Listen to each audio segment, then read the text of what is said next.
How to hide or show notifications on Android lock screen. Begin first by opening up your Android settings app.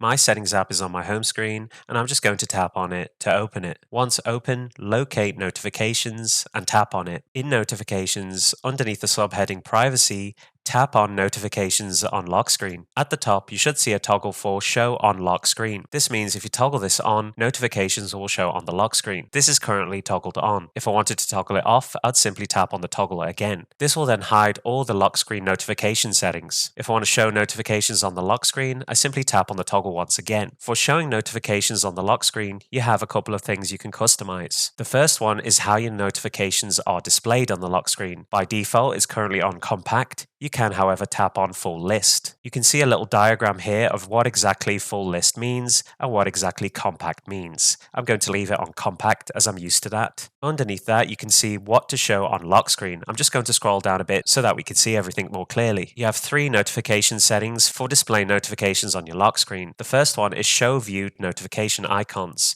Currently that's toggled on. I'm going to leave that toggled on. Show silent notifications. Currently that's toggled off. I'm going to leave it toggled off. And lastly, show sensitive content. Currently that's toggled on. I'm going to toggle that off. And I'm going to scroll back up. Now notifications on my lock screen is toggled on. I, however, want it toggled off, so I'm going to tap on the toggle again. And that pretty much concludes this video on how to hide or show notifications on Android lock screen. If you enjoyed the video, be sure to give it a like, comment down below, and most importantly of all, subscribe to support the channel. I'll see you on the next video. Why is it so hard to let